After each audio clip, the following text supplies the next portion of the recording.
Emang kalau mendeskripsikan market saat ini tuh apa sih kalimat yang cocok buat mendeskripsikannya? Ujian. Ini perubahan gameplay. Sekarang dengan adanya aturan baru begini ya berubah lagi tentu saja. Lebih terukur atau justru akan lebih sulit? Sebenarnya kalau ngomong lebih sulit itu enggak. Cuman lebih tricky. Overall di Januari, Februari, Maret, April ini saya di tiap bulan puji Tuhannya saya tidak pernah loss. Secara overall ya. Endingnya hijau. Dalam gain loss yang realisasi. Kita ini udah nggak bisa turun lagi indeks kita. Mau turun pakai apa? Karena apa? Indeks kita udah terlalu murah, itu yang pertama. Yang kedua, harga-harga saham ini sellernya udah habis. Ketika sellernya maksa jualan, mereka juga mikir yang beli siapa? Retail udah frustasi semua. Donald Trump cuma mau negosiasi, tapi caranya dia adalah dengan perang. Ya kan? Karena dengan perang berarti dia bisa jual senjata juga, kan seperti itu. Tapi endingnya dia nggak pengen perang sebenarnya. Dia pengen menekan untuk negosiasi dengan cara kekerasan. Nah, noise yang seperti itu ya saya implementasikan, saya lihat ke dalam indeks kita. Makanya ini pelajaran market. Jadi market ini benar-benar mengajarkan bagaimana akhirnya saya menjadi orang yang dewasa dalam bersikap, dalam bertindak. Bayangin market ngurusin yang begini, apa nggak gila tiap hari coba? Trump ngomong apa hari ini, besok ngomong apa? Ya kan? Bolak-balik, nggak kelar-kelar.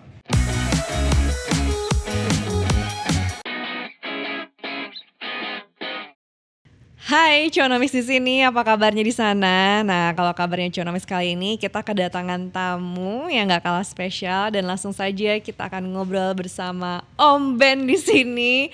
Hai Om Ben. Halo. Terima kasih sudah hadir di Cuanomics Liputan 6. Aku nggak mau nanya kabarnya Om Ben, aku mau nanya kabar portofolionya Om Ben. Gitu aja. Gitu ya. Gimana kabarnya Om? Ya so far so good sih, cuman memang dengan market yang lagi koreksi seperti ini kan saya lebih banyak cash. Jadi saya tiap hari ada trading ya, tapi saya hanya pakai 30% daripada porsi cash saya. Jadi 70%-nya saya biasanya lebih ke arah wait and see. Apalagi ini ada IPO, jadi saya kemarin pakai cuman sekitar 10%, 60% masuk IPO. Oke, emang kalau mendeskripsikan market saat ini tuh apa sih kalimat yang cocok buat mendeskripsikannya? Ujian. Dan Katanya satu kata aja ya, ujian. Kenapa tuh? Karena market sekarang ini yang menentukan bahwa teman-teman itu layak nggak berinvestasi dan bertahan di pasar modal kalau saya bilang. Karena ini bukan market yang gampang. Jadi makanya saya bilang ini ujian. Karena apa? Ujian bahwa kalian itu mau ke dalam market ini ikut-ikutan aja, apa kalian mau fight untuk belajar dan tekun di dalamnya. Seperti itu. Kenapa? Karena sekarang semua lagi di bottom semua ya, atau gimana sih? Iya, karena begini, karena market ini kan market yang rumit. Ya kan susah ya, kita diajar bertubi-tubi kan. Sebelum ada perang Iran, mulai dari tahun kemarin kita udah diajar banyak masalah kan.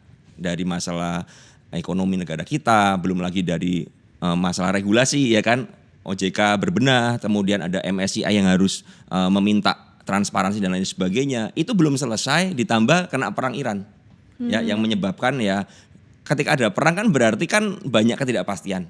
Sedangkan instrumen pasar modal ini adalah instrumen yang termasuk high risk dibandingkan yang lain kan. Makanya banyak yang cash out juga dari Indonesia. Jadi cash outnya ini bertubi-tubi ya, dari 2 tahun lalu asing keluar karena mungkin melihat resultnya dari perbankan kita ke depannya kurang bagus, ditambah karena MSCI ya kan, dipertanyakan transparansinya ya kan, asingnya keluar lagi, ditambah kena perang Iran, asingnya keluar lagi. Makanya kalau kita lihat net sell-nya gede sekali dalam tahun ini aja. Ya sih, menarik untuk ngebahas isu atau topik tadi regulasi dan juga MSCI ya. Karena kan ini juga lagi masa penantian menuju bulan Mei gitu kan.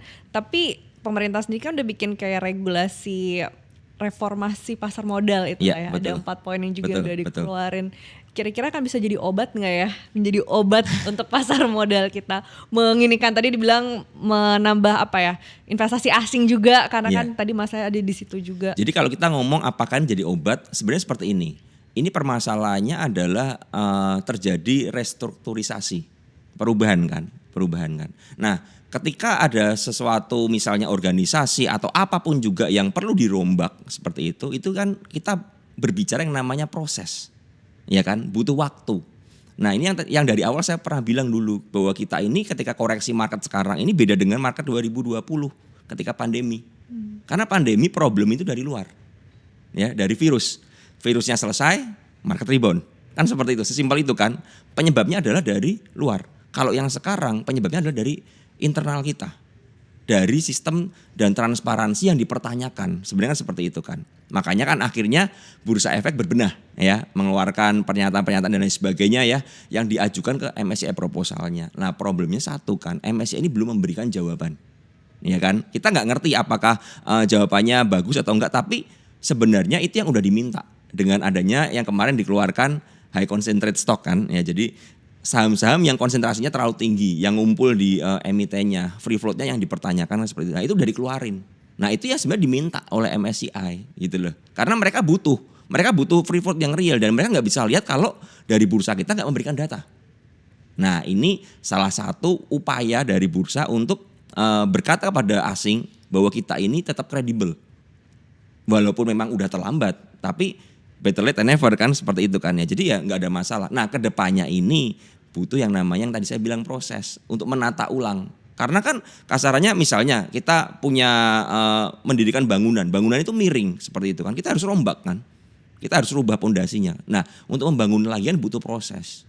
Nah, inilah proses penantian yang termasuk dalam ujian dari teman-teman yang berinvestasi di pasar modal. Itulah ya, satu kata adalah ujian ya, karena Ujian. tadi ada proses juga nih yang akan dites juga kan, bagaimana nantinya. Nah, sebagai trader nih kan Om Ben fokus di trading juga kan. Dengan adanya regulasi yang semakin diperketat ini gitu, itu jadi ngubah gameplaynya, jadi mengubah cara Om Ben ini gak sih? Ya untuk pasti. trading? Jadi yang teman-teman harus ketahui adalah setiap kali periode, ya saya nggak ngomong tahun ya, karena periode ini bisa dalam kurun waktu bulan atau tahun ya kan, itu selalu ada yang namanya perubahan. Karena saya selalu bilang market itu dinamis, sesuatu yang dinamis, sesuatu yang berubah-ubah. Nah, kita sebagai investor, sebagai trader yang harus menyesuaikan dengan market. Makanya saya bilang di market ini belajar tanpa henti. Kita nggak akan pernah bisa stop. Karena apa? Marketnya berubah terus. Pola mainnya berubah. Market maker akan merubah pola main. Perusahaan-perusahaan emiten-emiten akan merubah pola main menyesuaikan dengan aturan-aturan yang ada. Contoh ya, kita lihat yang dulu kan ada kode broker ditutup, ya kan? Di real time ditutup kan. Dulu sebelum kode broker ditutup, kita mau scalping, mau trading gampang banget. Ngikutin kan, oh kalau broker ini beli, ini oke nih brokernya yang kita ikutin. Mereka beli, kita beli. Mereka jual, kita jual. Tapi ketika ditutup kode broker, udah berubah. Ya kan, kita nggak bisa mengandalkan itu kan, harus mulai memperdalam yang namanya money flow, ya kan, melihat broksum dan lain sebagainya, melihat TA lebih dalam lagi, ya kan, menghitung resikonya. Nah, ini perubahan gameplay. Sekarang dengan adanya aturan baru begini, ya berubah lagi tentu saja. Lebih terukur atau justru akan lebih sulit? Sebenarnya kalau ngomong lebih sulit itu enggak, cuman lebih tricky. Triknya gimana tuh? Karena begini ya, dengan aturan yang baru ini kan kita kan sebagai retail, kita ini adalah kasta yang terbawah, kasarnya seperti itu kan. Yang kita harus mengikuti kasta di atas kita, ya, yaitu big player, fund, ya kan, terus market makernya, bahkan emitennya. Mereka mau bawa kemana, kita yang ikutin. Jadi kenapa tricky? Karena kita harus melihat dulu. Nah, dalam masa-masa peralihan ini yang saya bilang itu, makanya kita nggak boleh agresif. Karena apa? Kita trial and error dulu. Sama seperti kode broker kemarin ditutup. Kita trial and error dulu. Yang cocok yang kemana nih? Kayak saya trading ya, saya juga mencoba. Tapi saya nggak akan berani pakai 100% dana saya. Karena apa? Kalau loss, wah ini bahaya kan. Bisa menggerus portofolio saya. Saya pakai mungkin 20%, 30%. Untuk apa? Mencoba. Nah itu uang belajar lah kasarannya. Jadi yang saya bilang tricky di situ. Bukan masalah lebih susah. Enggak sih. Masalahnya harus lebih effort aja. Karena misalnya nih, nanti MSCI mengumumkan ya. Karena ada HCS dan lain sebagainya. Ada data UBO yang udah dibuka. Oh misalnya aja, oh ini saham-saham ini bobotnya dikurangin menyesuaikan free floatnya. Berarti kan ada outflow tuh. Nah ini kita harus melihat outflow-nya ini seberapa banyak. Itu yang pertama. Kemudian outflow-nya ini seberapa konsisten. Nah kalau kita nggak memahami itu, kita trading aja, yang terjadi apa? Oh ini saham ini kena support nih, kita beli. Ya kita beli, support jadi resist alias jebol ke bawah. Ya kan, cut loss lagi. Makanya teman-teman banyak kan udah melihat support resist sudah benar, kenapa cut loss melulu? Ya karena tekanan jualnya masih tinggi. Nah kalau masih tinggi bagaimana? Ya wait and see aja.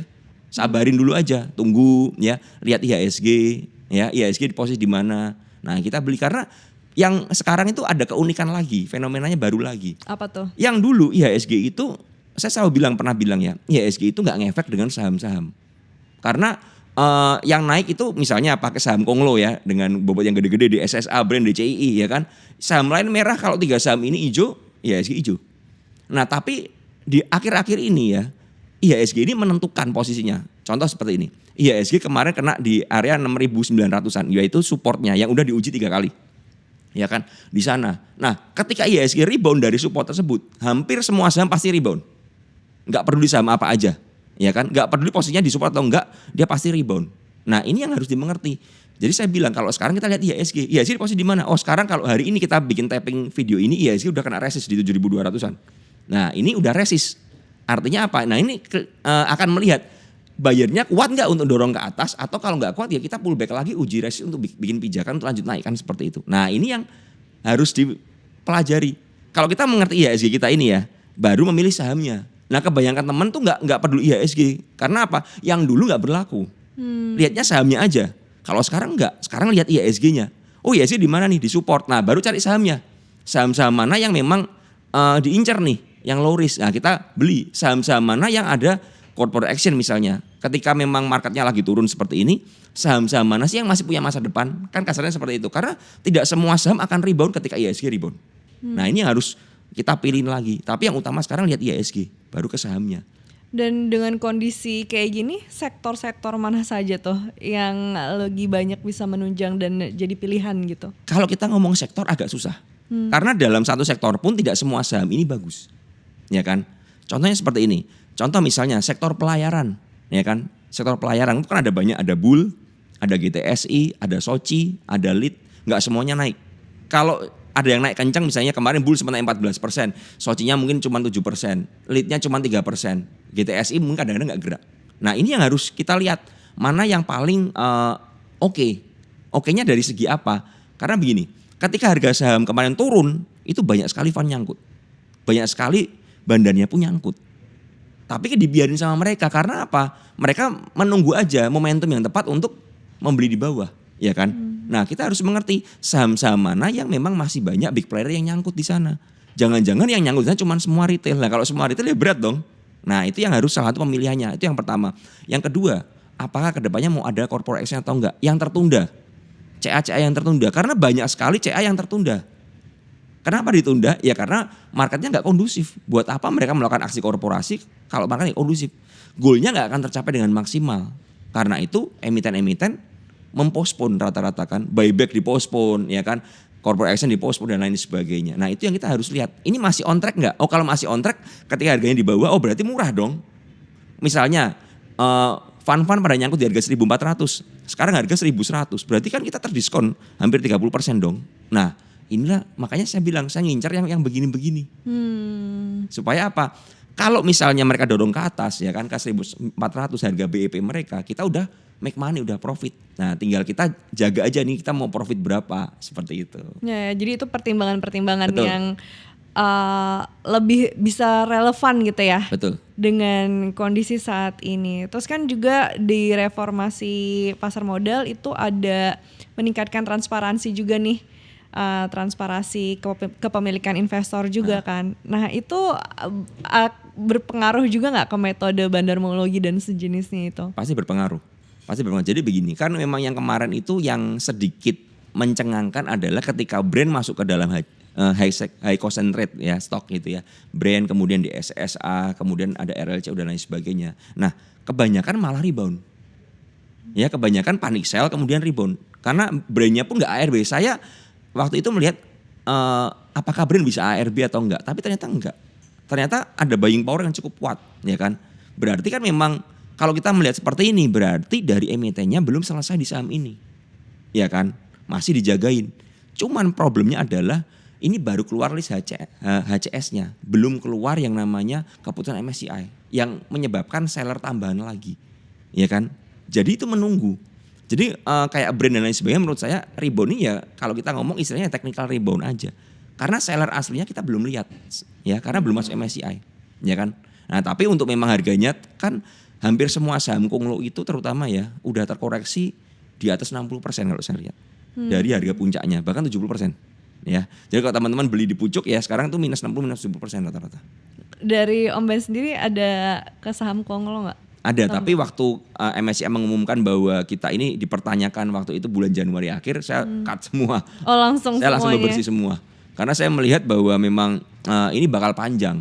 Dan ternyata benar, dari penurunannya itu wah cukup dalam. Kalau saya memutuskan untuk hold ya saya akan kehilangan banyak cash sekarang gitu kan. Bahkan sayangnya kan gini, teman-teman itu kalau nggak punya cash, takutnya adalah teman-teman ketika momentumnya di harga bottom seperti ini nggak cuman bisa pasrah, ya kan?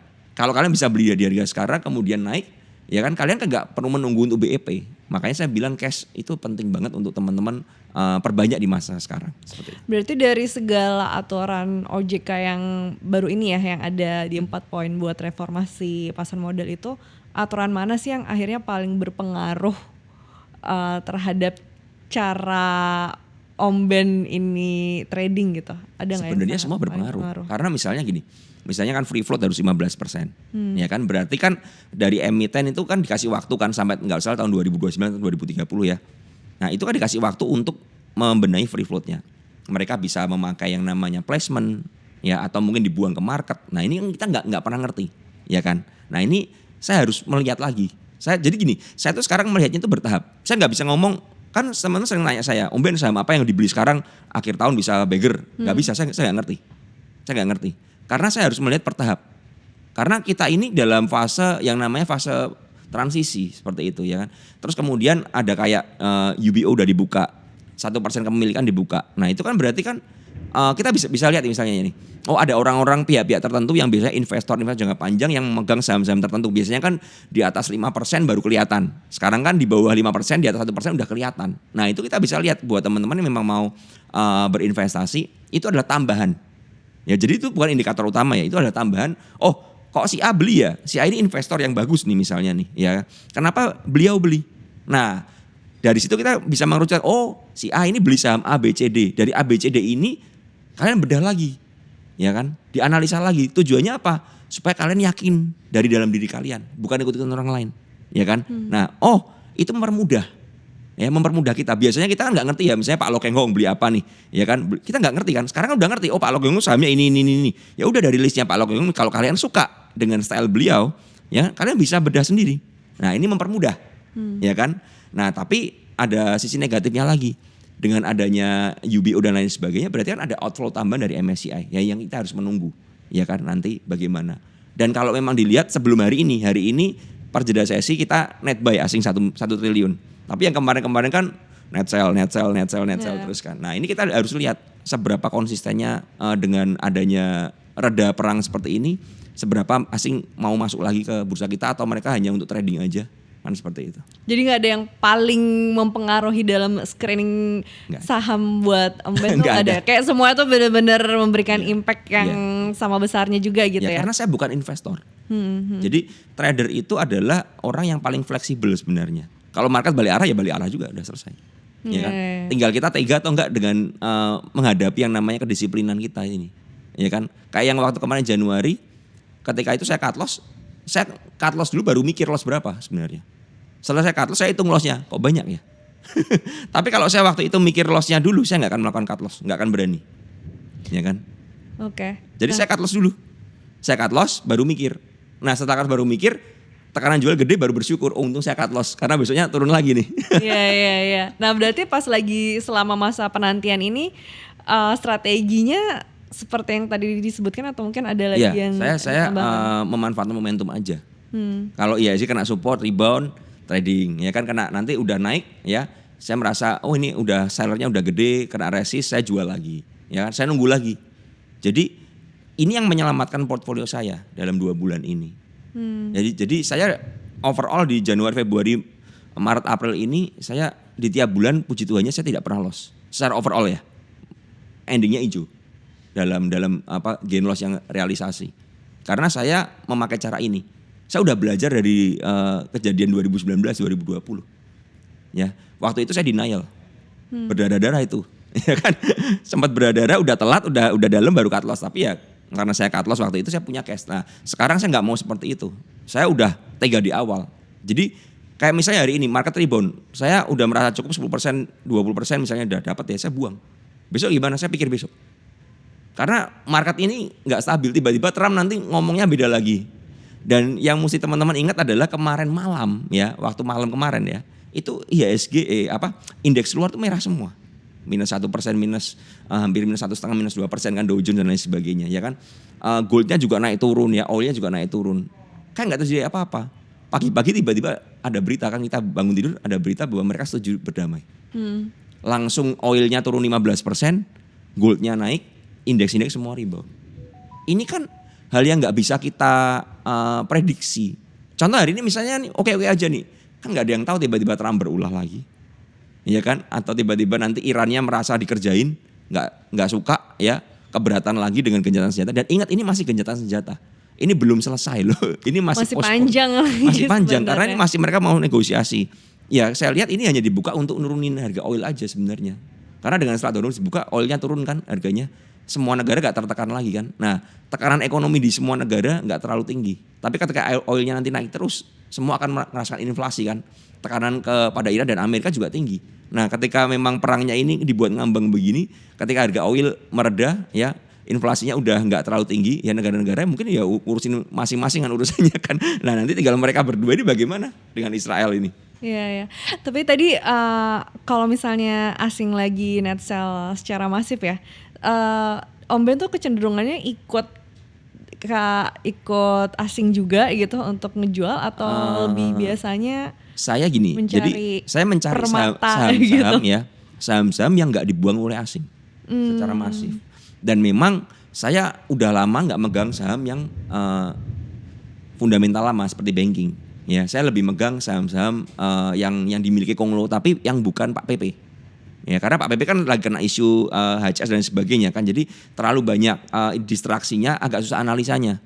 Nah, saya mencari yang sedikit lebih jinak, jinak. Jadi saya bisa analisa dengan lebih baik lagi. Apa tuh kriteria yang lebih jinaknya itu? Ya contoh seperti ini misal ya, kita ngerti di dalam konglo ini kan ada macam-macam ya dimiliki konglo ya, Pak PP, Pak Prajogo, ada Pak Bakri ya kan, kemudian ada Pak Salim ya. Nah ini tinggal dilihat kan, ada Pak Ebi Apsoro, mana yang memang oke ya kan. Nah kalau saya memang melihat kayak misalnya Bumi, Dewa dan lain sebagainya, walaupun udah dibuangin asing tapi udah selesai kan. Dan itu mereka itu saham-saham yang nggak ada urusan dengan free float.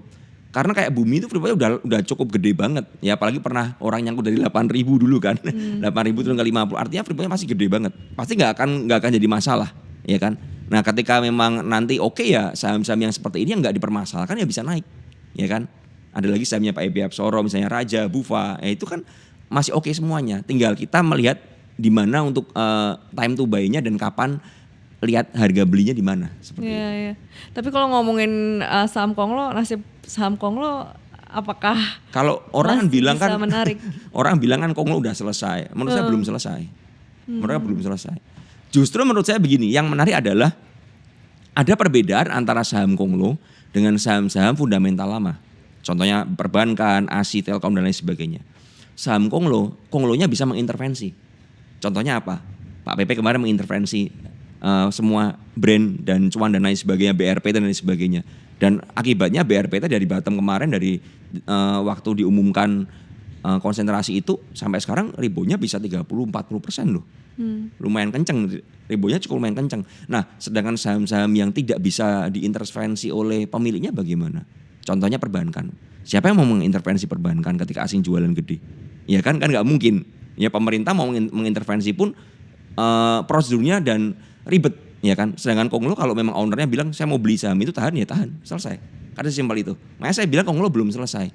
Cuman memang tidak semua konglo ini bisa seperti yang dulu. Momentumnya udah lewat gitu loh. Ya kalau dulu semua konglo naik kan.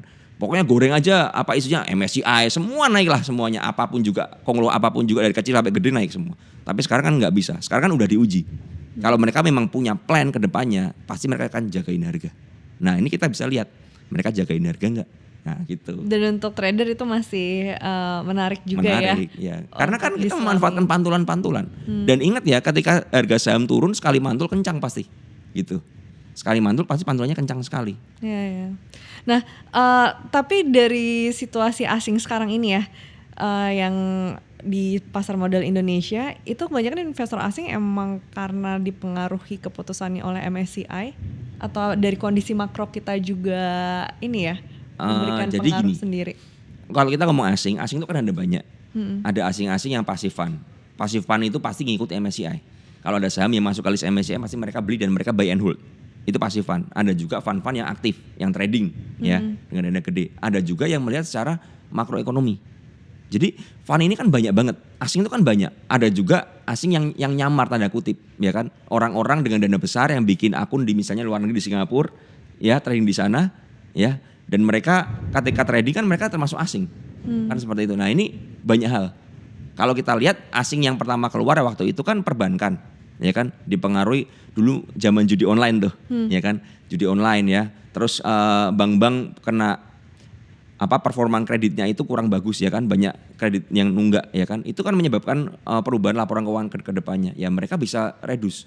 Alasan mereka reduce kan bisa jadi karena makro seperti itu, atau karena mereka melihat bahwa negara lain lebih oke, ya, atau mereka melihat instrumen lain lebih oke.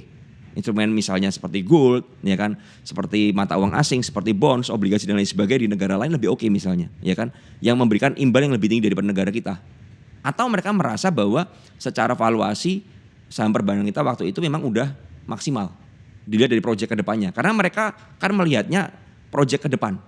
Ya, kalau kita kan beli kan karena sekarang, tapi mereka melihatnya tahun depan, laporan keuangan tahun depannya bisa lebih bagus dari tahun ini. Nah, kan yang pertanyaan itu, kalau nggak bisa lebih bagus berarti kan nggak bertumbuh nih, nggak ada growth. Nah, buat apa saya investasi di sesuatu yang nggak ada growth? Saya akan cari yang ada growthnya. Nah, makanya bisa aja mereka berbondong-bondong keluar. Jadi faktornya penyebabnya banyak seperti itu. Ya tidak bisa hanya dari satu faktor doang ya. Nggak bisa. Semuanya udah saling berkesinambungan gitu. Nah kalau ngomongin MSCI, seandainya skenario terburuk ya terjadi ini, gameplaynya kan seperti apa berarti ya? Kalau saya lihat, ada kepikiran nggak sih Om Ben? Jadi gini, antisipasinya? Yang terburuk adalah kita masuk frontier market, itu jelas. Ya, kita turun dari emerging market ke frontier market. Tapi chance-nya sangat kecil. Karena apa? Karena bursa kita ini terlalu bagus buat masuk ke frontier market. Ya, bagus secara likuiditas, bagus secara market capital dan lain sebagainya ya. Dan kita ini salah satu bursa yang cukup ramai dan atraktif di Asia Tenggara dibandingkan negara-negara lain. Ya kan seperti itu. Nah, itu yang terburuknya itu. Buat saya itu chance-nya di bawah 5% untuk masuk ke frontier market ya. Karena kalau misalnya masuk ke frontier market pun ya asing juga yang udah di dalam gak bisa keluar.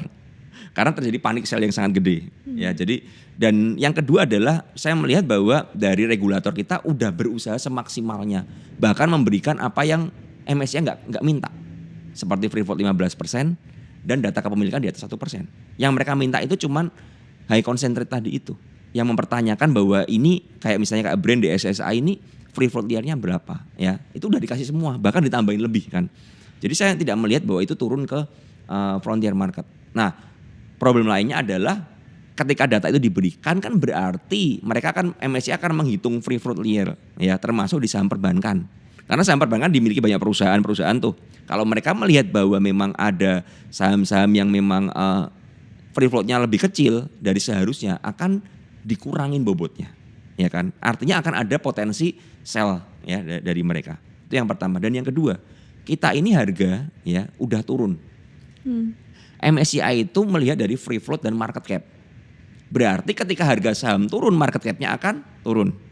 Ya kan, otomatis kan. Nah, berarti ketika market capnya turun, ya otomatis bobotnya akan berkurang juga di MSCI. Makanya saya bilang akan ada potensi outflow nanti ketika MSCI mengumumkan. Cuman nggak perlu ditakutkan buat teman-teman yang punya cash. Ya kan, karena apa? Karena sebenarnya market udah bergerak duluan sebelum ada pengumuman. Kita ini udah turun dalam. Makanya saya bilang waktu beberapa kali di konten saya ya terutama yang waktu sebelum Lebaran saya udah bilang, waktu di Singapura saya bilang begini, kita ini udah nggak bisa turun lagi indeks kita. Mau turun pakai apa? Karena apa? Indeks kita udah terlalu murah, itu yang pertama. Yang kedua, harga-harga saham ini sellernya udah habis. Ketika sellernya maksa jualan, mereka juga mikir yang beli siapa. Retail udah frustasi semua, ya kan? Fund semua wait and see. Ya ini kan berarti kan kalau mau digrojok jual yang terima retail dong. Nah mereka kalau grojok secara masif, ya mereka jualnya di harga lebih bawah lagi dong. Nah mereka juga berpikir seperti itu. Kan kalau kita misalnya merasa harga barang udah terlalu murah, kita nggak mungkin buang dong. Ya kan? Kalau orang nawar barang kita kemurahan kita nggak mau jual dong, kan seperti itu. Nah ini yang terjadi di bursa kita. Tapi untuk naik nggak ada alasan juga. Karena apa? Masih wait and see, masih nungguin MSCI dan lain sebagainya. Makroekonomi kita belum pulih sepenuhnya, geopolitik masih kacau. Makanya ya kita nih stuck gitu loh. Nah cuman sekarang ini mulai reda satu persatu kan. Sekarang FTSE udah ngeluarin, mereka nge-freeze. Itu nge-freeze udah bagus karena nggak diturunin kan kita ke frontier kan. FTSE menunggu MSCI ya, tinggal nunggu MSCI-nya. Sama tinggal nunggu ini perang ini arahnya kemana. Si Donald Trump sama Iran ini mau kemana arahnya. Harga oil mau ke berapa. Karena kan harga oil terlalu tinggi. Dan kita ngerti bahwa pemerintah ini memberikan subsidi. Ya kan full, kita nggak naik ya BBM kita. Maka kan bengkak ke APBN kita kan. Defisitnya kuat nggak? Bisa bertahan nggak? Jangan sampai jebol 3%-nya. Kan seperti itu. Kalau jebol nanti rating utang kita juga kena lagi. Nah ini benar-benar kompleks gitu loh. Jadi benar-benar bukan cuman kendali itu nggak di kita sekarang. Kendali itu udah ada di luar juga. Kita berusaha semaksimalnya. Kalau luarnya misalnya perang terus-terusan harga oil sampai ke 150 amit-amit kan seperti itu kan. Ya semuanya kacau dong. Pasti bursa saham akan outflow lagi. Iya kan seperti itu. Nah jadi benar-benar ini makanya saya bilang ini sekarang ini ujian banget gitu loh. Ujian kesabaran, ujian kekuatan money management ya teman-teman. Nggak ikut-ikutan aja. Kalau yang ikut-ikutan udah pasti meninggal semua tuh menurut saya. Pernah gak sih Om kayak 100% akhirnya megang cash gitu nggak berbuat apa-apa gitu gara-gara ngelihat market gitu? Nggak pernah. Oh nggak pernah ya? Saya nggak pernah. Gini kalau misalnya saya melihat ada saham yang oke ya, saya misalnya beli ya saya belinya kecil-kecil aja. Ya kecil-kecil aja seperti itu. Jadi tetap digerakkan gitu ya. Kalau maksudnya nggak pernah yang 100% Iya, karena kan saya kan full di trading ya. Artinya kalau saya nggak bergerak juga nggak ada jajan harian kan. Kadang-kadang tangan gatal kan. Dan saya bisa trading di semua saham. Artinya mau saham blue chip, mau saham lapis 1, 2, 3 saya bisa semua. Kalau saham lapis 1, lapis 2 nggak bisa ya gorengan akan bergerak kan. Nah ini saya coba cari ya paling pakai duit kecil-kecil lah buat lucu-lucuan aja buat cari makan harian kan begitu. Tapi ada nggak yang sempat meledak gitu di momen-momen kayak gini? Ada. Oh ya. Ada kan kemarin seperti Fore. Fore aja kemarin naik dari 400 sempat ke 900. 100% lebih loh. Kalau bisa nanggap itu kan lumayan. Dan di situasi kayak gini masih bisa nggak sih kita nganalisa untuk memproyeksikan kira-kira saham apa nih yang akan bisa meledak atau besar gitu ke depannya, kriterianya kan seperti apa mungkin? Sebenarnya bisa, cuman kembali lihat ke globalnya. Kalau kita melihat misalnya contoh nih, saya ada kemarin ketemu satu saham A misalnya seperti itu ya. Saham ini masih oke ya kan, masih ada planning ke depan secara fundamental masih oke, yang belum di-announce ya kan. Seperti itu karena laporan keuangan juga oke ya kan. Dia misalnya kayak menemuin tambang baru dan lain sebagainya lah seperti itu. Tapi kalau globalnya nggak mendukung kan juga nggak bisa naik sahamnya. Jadi nunggu aja. Nah, ketika saya menemukan saham-saham seperti itu yang saya lakukan adalah saya nyicilin pelan-pelan. Dan saya kalau beli itu saya pernah bilang sama teman-teman. Kalau misalnya beli ya udah di Batam kayak kemarin ya, beli di harga sekarang sampai minus 10%. Saya bilang seperti itu. Udah cicil aja. Sebar bit, udah sabar aja. Nggak usah diliatin. Pokoknya yang penting kalian jaga money management aja. Seperti itu. Nah itu sabar aja gitu ya. Cuman kalau misalnya lagi melihat portofolionya tertekan gitu kan. Apalagi karena sentimen global gitu ya kan. Tadi soalnya pengaruh yang tak bisa kita kendalikan adalah dari luar gitu. Menjaga emosi sabarnya gimana ya? Jangan dilihat. Om Ben. Jangan dilihat. Oke. Jadi kan kalian harus pisahin porto. Saya juga memisahkan porto. Ada porto-porto yang memang saya kelompokkan. Misalnya saya mau buy and hold ya saya pisahin. Ya kan. Nah, ketika dipisah begini saya nggak pernah lihat. Jadi ya yang saya lihat adalah porto saya yang memang untuk fighting tiap hari aja. Nah, misalnya terjadi floating loss di saham-saham yang saya investasikan seperti itu, ya at least karena saya cuma pegang 30% porsinya, 70% kan saya punya cash, ya kan. Saya bisa mencari misalnya, saham ini loss misalnya minus 100 juta misalnya seperti itu ya. Saya cuma mikir saya bisa nggak make money 100 juta dalam kurun waktu tertentu. Kalau bisa ya udah anggap aja itu udah BEP kan dengan trading saya. Seperti itu. Jadi saya memang strateginya seperti itu. Oke. Nih kalau misalnya ternyata ada serangan nih di Timur Tengah, makin panas gitu ya. Tiba-tiba market merah semua. Itu Om Ben biasanya tindakannya akan melakukan cut loss atau mencari peluang saya biasanya saat di buy on panic ini? Saya biasanya kalau memang ada posisi barang ya, saya bedah barang-barang ini. Resiko drawdown-nya secara teknikal berapa banyak, ya kan? Saya akan lihat support terkuatnya di mana. Saya bisa nggak untuk cover, kan seperti itu. Kalau saya memang tidak bisa cover, ya saya akan melakukan cut loss. Jadi itu yang saya lakukan. Contoh kemarin saya itu kena drag down ITMG. Saya beli dari harga itu 29 ribuan. Sekarang sempat tentu tadi 25 ribu tadi pagi. Ya, yang saya lakukan adalah ketika saya mulai trading, ya dari average 29 ribu karena saya porsinya kecil, cuma 10-20%. Artinya kan saya bisa averaging down di bawah nih. Nah ketika saya averaging down dia mantul, saya reduce. Ya, dia turun lagi kan. Kemarin ITMG sempat 27, saya beli lagi. Dia support yang itu. Ketika dia mantul, reduce lagi. Tadi pagi saya beli lagi 25. Ketika dia naik ke atas, udah mau dekat BEP, akhirnya saya cuma minus 1% doang. Ya udah saya cut dulu deh. Berarti berapa tuh maksimum drawdown yang Om Ben bisa toleransi? Saya kalau ngomong maksimal satu kali posisi trading itu. Saya tidak memakai persentase. Saya lebih memakai nominal persen uangnya. Jadi saya menghitung uang itu misalnya begini. Saya siap di saham ini saya kehilangan maksimal 20 juta. Ya udah. Berarti saya ngitung saya harus masuk berapa. Ya. Karena saya nggak pernah lihat persentasenya. Ada beberapa saham yang kadang-kadang saya biarin dulu. Ya kan, kalau saya merasa melihat masih oke, ya saya biarin dulu. Nanti ketika di support kuat, ya ketika momentum udah oke, kemarin saya lihat supportnya udah kuat, saya beli di bawah. Saya beli 3 kali posisi. Dia naik ke atas, saya langsung bersih buah.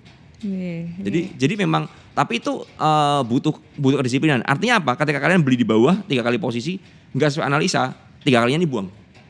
Jadi nggak boleh nyangkut lagi. Kalau nyangkut lagi ya rusak semua porto. Itu tips juga ya. Ya, jadi benar-benar dari Om Ben. Jadi benar-benar saya udah siap hilang duit.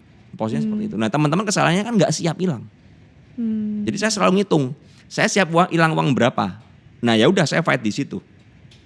Ya, itu yang harus dipertimbangkan dan dipikirkan juga gitu ya sebelum melakukan tindakan-tindakan selanjutnya. Nah, kalau ngomongin perang Timur Tengah itu kan emang beritanya banyak banget ya sekarang. Nah itu gimana tuh kalau Om Ben ngebedain antara ini berita yang emang akan berpengaruh terhadap keputusan-keputusan analisa Om Ben sendiri sama yang ini cuma noise aja gitu? Kan biasanya begini ya, kalau kita ngomong sekarang kan Presiden Donald Trump ini kan bolak-balik terus ngomongnya kan. Dari zaman tarif kan juga sama. Nah kita belajar aja dari patternnya. Kayak kemarin kan dia terakhir ngomong tuh hari Minggu tuh. Nanti ya tenggat waktu ya hari Selasa. Iran akan saya bawa ke dalam masa kegelapan ya. Balik ke zaman batu kan bilang begitu kan. Terus kemarin juga ancam lagi ya. Warga Iran semua minggir semua ya. Jangan kesini. Saya cuma berpikir seperti ini. Kalau memang Donald Trump melakukan itu. Efeknya apa? Efeknya pasti oil akan melambung tinggi. Yang paling rugi siapa? Jelas Amerika. Karena Amerika punya utang luar negeri yang sangat banyak. Ketika inflasinya tinggi, otomatis The Fed gak mau turunin suku bunga dong. The Fed makin naikin suku bunga. Utangnya jebol lagi, ya kan? Dan Amerika dalam keadaan yang kritis kan keuangannya sampai kemarin shutdown pemerintah berkali-kali kan. Nah, saya merasa kayaknya chance-nya dilakukan kecil banget. Karena nggak ada untungnya. Donald Trump cuma gertak-gertak dan kita lihat tarif ini kan juga kejelasannya sekarang nggak tahu gimana kan. Ya kan, tarif ini kan akhirnya negosiasi. Donald Trump cuma mau negosiasi, tapi caranya dia adalah dengan perang. Ya kan, karena dengan perang berarti dia bisa jual senjata juga kan seperti itu. Tapi endingnya dia nggak pengen perang sebenarnya. Dia pengen menekan untuk negosiasi dengan cara kekerasan. Nah, noise yang seperti itu ya saya implementasikan, saya lihat ke dalam indeks kita. Ya, kemarin saya udah bilang sama teman-teman, ini indeks ini kritis. Kalau besok nih Donald Trump beneran nyerang, indeks kita bakal gap down, jebol support alias ya kan, bisa ke 65 ya. Tapi ini kan worst case skenario-nya ya. Best case-nya apa ya kayak hari ini tiba-tiba damai gencatan senjata ya kan gitu kan ya rebound. Nah tapi apakah saya berani berjudi dengan nominal yang gede? Saya nggak berani. Saya kemarin ada beli nggak? Saya ada beli beberapa saham yang saya jual hari ini. Tapi itu pun porsinya saya ukur. Ketika memang dia gap down jebol ke bawah, saya siap dengan cut loss itu. Jadi tetap memikirkan worst case-nya juga ya? Iya dong. Investasi itu bukan mikirin cuan yang pertama, mikirin kerugiannya dulu. Nah tuh. Itu poinnya. Poinnya di situ. Orang kan suka mikirnya kayak instannya ya. Iya. Kenapa sih orang tuh kena ke dalam misalnya ya judi online, investasi bodong? Karena cuma mikir apa? Gainnya, dapatnya berapa? Karena iming-iming. Kalau saya ada yang menawarin saya investasi seperti ini, saya yang saya lihat cuma satu, resikonya dulu. Udah gitu. Resikonya saya bisa ngukur nggak? saya bisa ngerti nggak ini investasi apa, bodong beneran nggak. Oh kalau saya memang udahlah coba-coba aja lah, ya udah pakai uang yang siap hilang. Sehingga apa ketika bodong ya nasib lah, anggap aja ya judi lah. Gitu kan. Nah, iya itu tuh gimana, pernah gak sih emang Om Ben mempunyai pengalaman yakin akan suatu saham, tapi ternyata ya market berkata lain gitu ya, mungkin karena faktor-faktor lain. Seberapa cepat tuh Om Ben mengakui kesalahannya Sering. dan manuver gitu untuk bisa memperbaikinya? Saya biasanya begini, kebanyakan ya karena saya ini udah bolak-balik mengalami siklus market ya, walaupun saya bukan orang yang senior banget ya, karena saya baru start dari 2017 ya, saya nggak ngalami yang tahun 2008 kan subprime mortgage waktu itu kan. Nah cuman dari yang saya alamin selama ini cuman satu sebenarnya, saya tuh kita udah tahu kalau market mau balik arah. Cuman kebanyakan kita denial, karena kan saya kan belajar dari apa, dari teknikal. Kalau teknikalnya udah jebol, volume udah gede, kemudian marketnya udah nggak menentu ya, kita harus balik-balik arah. Tapi kadang-kadang saya denial, saya tungguin. Nah yang terakhir itu saya cut loss lagi tuh yang saham Ratu. Saya tuh saham Ratu itu saya waktu itu denial, saya FOMO tuh, saya beli di harga 12.000 loh, bayangin. Apa tuh kata kuncinya FOMO ya? Ya, FOMO. Nah itu. Saya FOMO waktu itu kan, karena FOMO saya melihat proyeksinya bagus, ya ke depan bagus, saya beli di 12.000, dibawa ke 10.000. Ya. Kemudian rebound. Nah, rebound ini secara teknikal memang harusnya menguji 12.000, harusnya BEP saya bisa keluar waktu itu.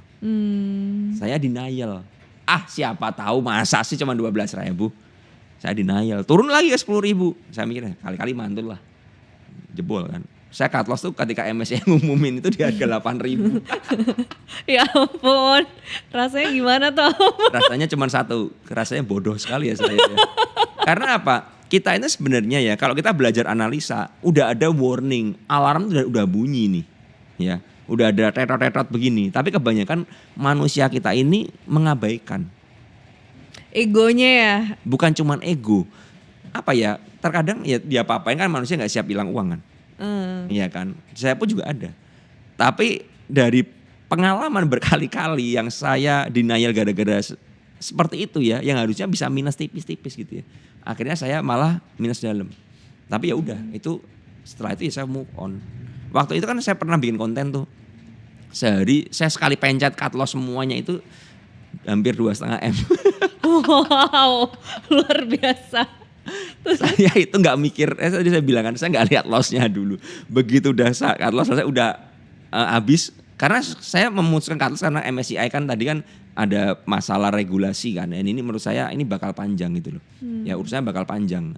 Ya saya cut loss dulu baru mikir belakangan. Nah setelah saya cut loss untung saya bisa keluar. Jadi tepat di jam 8.58 market buka, bersih barang saya langsung. Nah begitu bersih baru saya mikir, tadi saya cut loss apa aja sih, saya begitu. Karena saya semua proses saya buangin semua waktu itu. Jadi pagi-pagi waktu jam 7 ada satu teman dari sekuritas kirim ke saya bahwa MSCI mempertanyakan begini dan ada berita ini bisa turun ke frontier market. Yang saya lakukan pertama adalah ketika saya bangun tidur saya buka HP, saya langsung login semua sekuritas dan saya langsung pencet sell semua. Insting tuh juga bermain gak sih di situ akhirnya? Iya, karena kita harus mengambil keputusan secepat mungkin. Karena ini masalahnya adalah cepat-cepatan jualan gitu loh. Iya kan, kalau diomong, oh kan panik sell.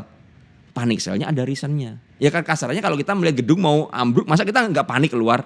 Iya kan kasarnya gini, kita kan survival mode kan. Nah itu beda dengan panik sell tanpa alasan ya. Jadi saya merasa ini survival mode saya. Jadi saya buang semua udah. Untung saya bisa jual, karena kalau nggak bisa jual besok ARB lagi kan. Nah itu ARB lagi kan berarti 15%, 30%. Nah udah ARB lagi, yang paling sakit setelah ARB ada beberapa yang mantul. Aduh. Nah itu lebih bikin mental rusak lagi. Udah jual di bawah, misalnya kita jual di 100, ya dia rebound ke 120. Wah tahu gitu, tungguin dulu. Tapi kan gak ada yang tahu. Makanya survival mode itu alias keluar duluan itu penting. Setelah kalian keluar, kalian bisa pelong. Ketika saya udah cut loss semua, saya punya cash banyak, saya udah pelong. Besok saya cuma mikir, besok kalau ARB saya mau beli apa ya. Nah saya yang pikirin begitu. Untuk cover back yang ini, ya kan, pelan-pelan cover balik seperti itu. Ya.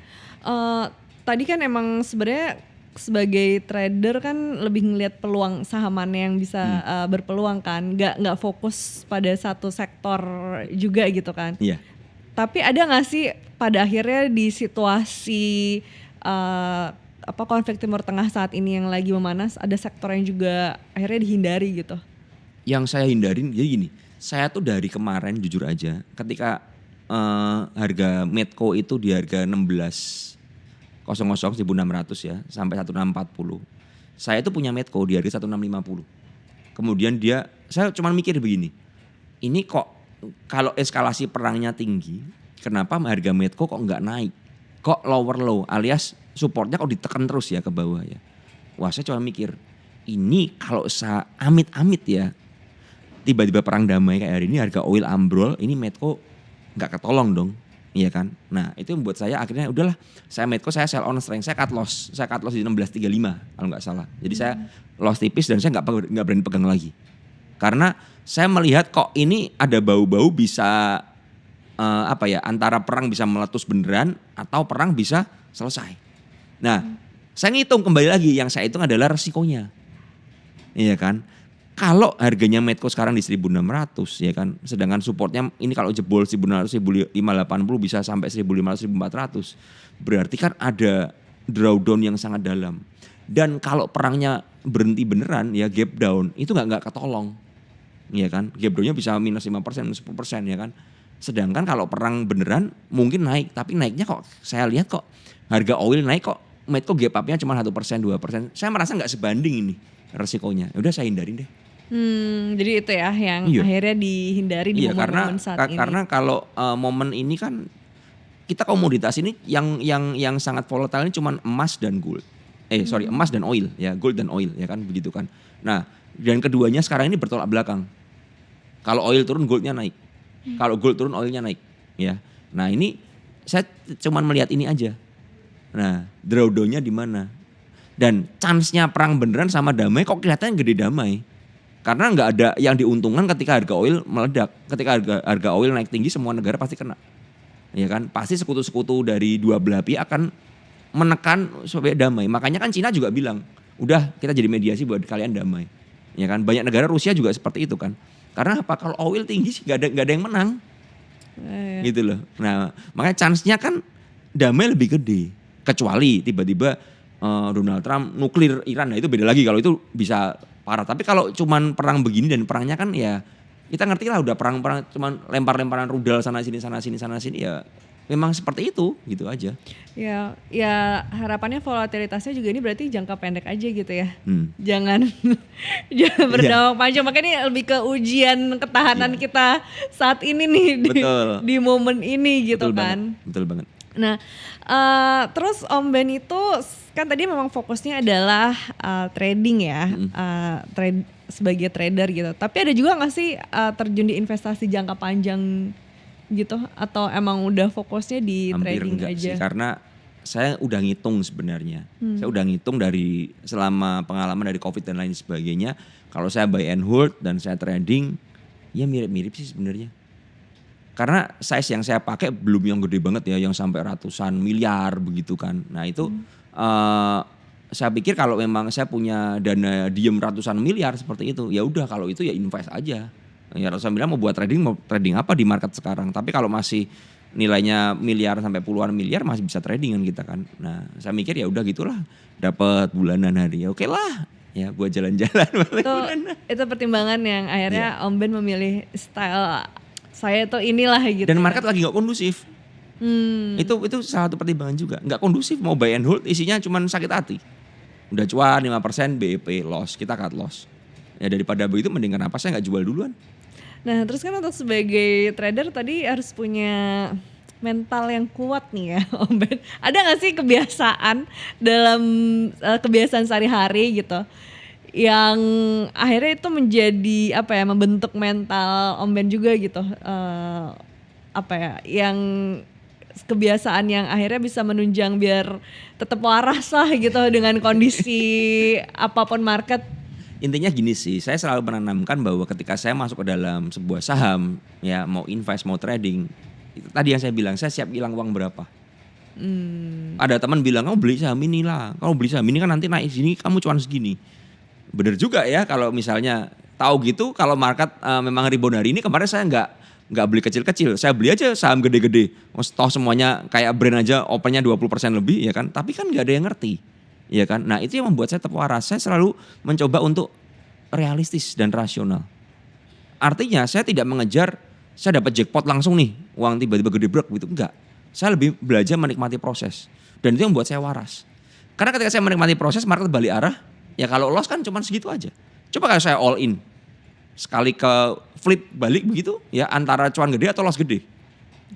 Nah itu yang bikin gak waras, kebanyakan, ya kan? Nah itu yang harus dijaga. Makanya saya bilang buat teman-teman ya teman-teman harus benar-benar ngerti apa yang teman-teman lakukan, ya kan? Profil resiko dihitung lah, seperti itu.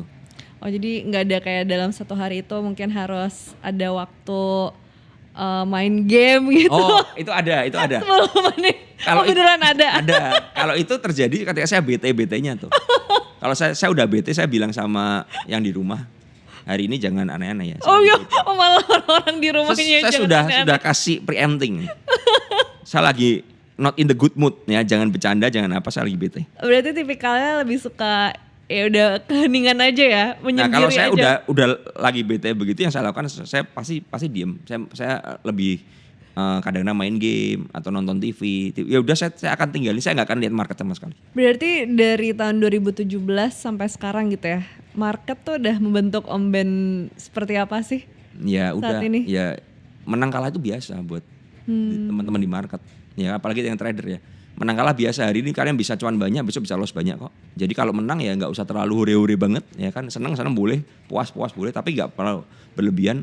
Karena besok kalau kalian nggak waspada bisa hilang semua tuh uang. Jadi kayak ngelihat uang itu angka-angka.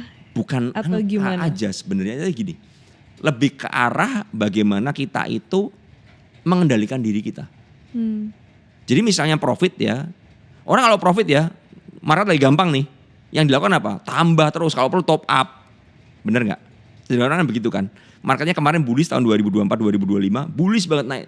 Wih semua orang make money, semua medsos orang pada jago, kelihatan jago semua kan. Ya kan, semua orang top up ya, semua orang langsung bikin mimpi ya kan.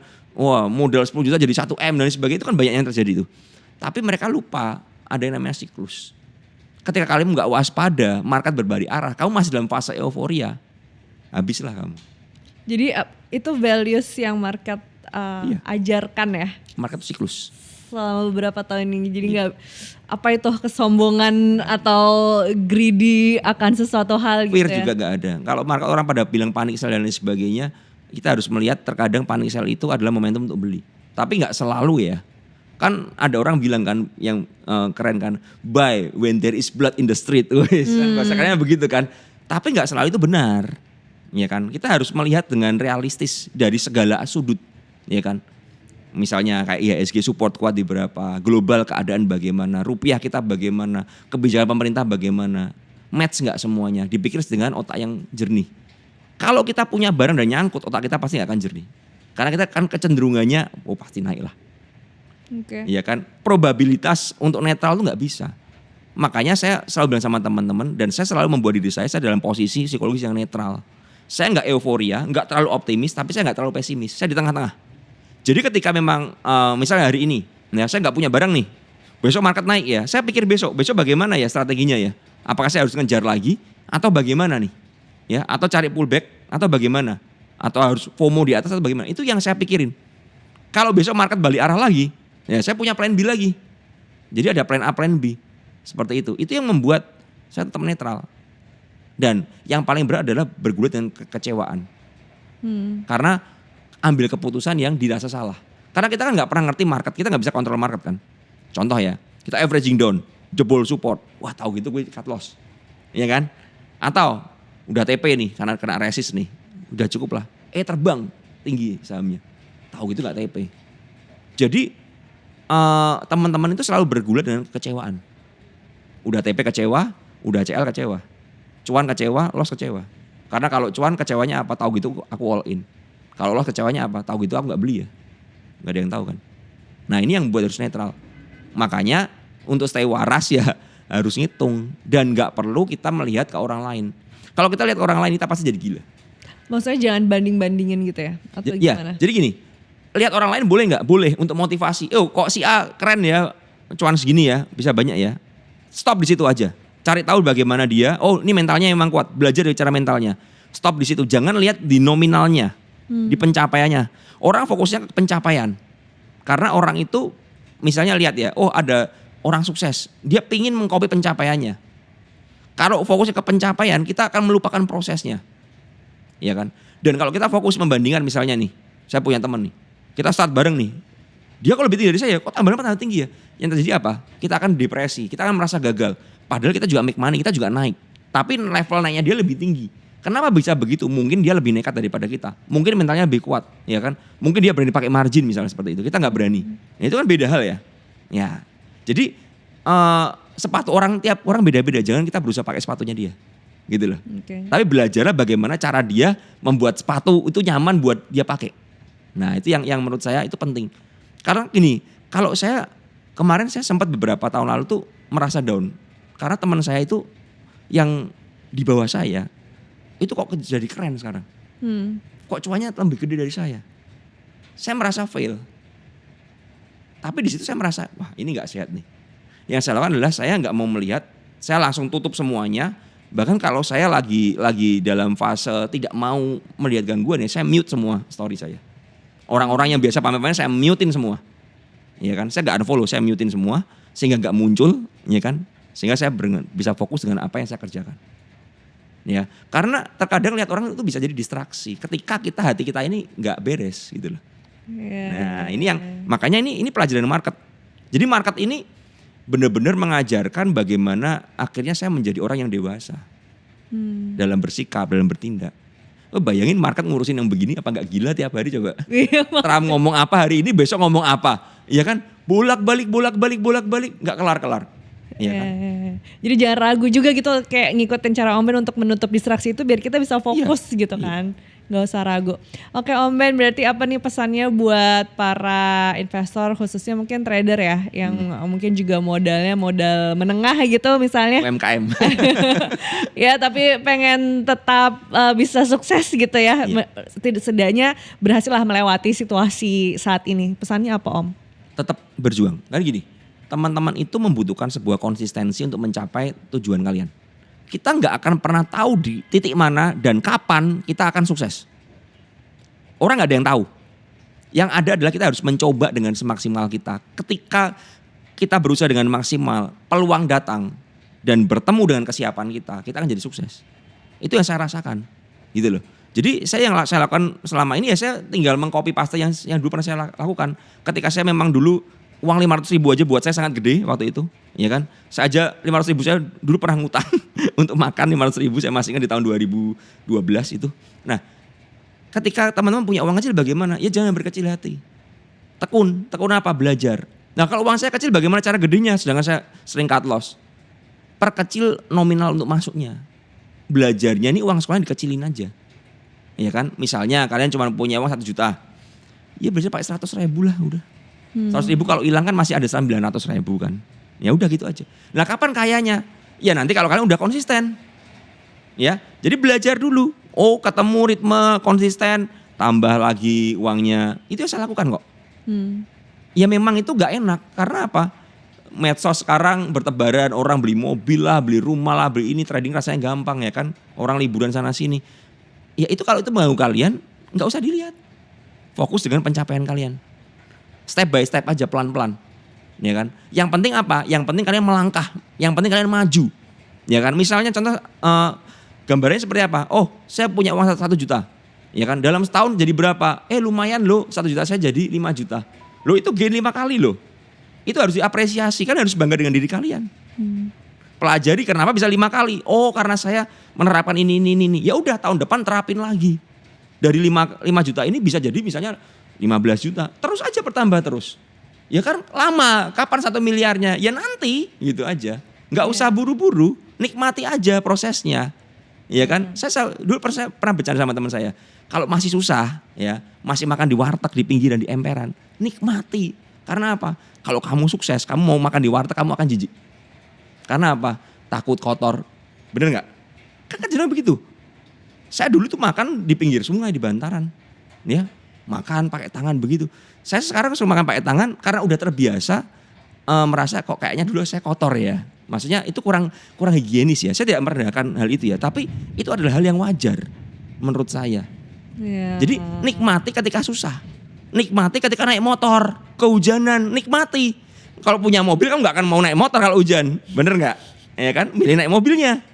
Atau jadi kayak di sela-sela bisa lah main motor juga. Iya, ya sela-sela oke. Tapi kalau hujan, emang mau hujan-hujanan? Oh iya. Langsung pulang rumah, Yang penting ganti jangan mobil dong. hujanan. Nah, iya kan? Makanya saya bilang nikmati prosesnya, nikmati. Seperti itu. Jangan cuma menikmati enaknya aja. Tuh kan naik motornya moge lagi. Nah, siapa tahu nanti hujan-hujanannya naik moge kan beda kan. Dulu naik motor bebek ya, yang otak-otak begitu ya kan, yang keluar asapnya ya. Sekarang naiknya moge itu kan udah beda ya, hujan-hujanannya beda. Ya nikmati ketika masih naik moge pakai jas hujan ya kan. Enjoy the process lah ya. Dan itu tadi jangan malas-malas belajar. Bisa berhenti belajar tips-tipsnya juga sama Om Ben ya. Om Ben juga suka memberikan edukasi juga kan buat para retail ini. Terima kasih banyak Om Ben sudah sharing dan memberikan penguatan kayaknya kepada kita semua. Demikian untuk topik Cuanomics kali ini. Jadi sampai ketemu di topik lainnya ya. Sampai jumpa.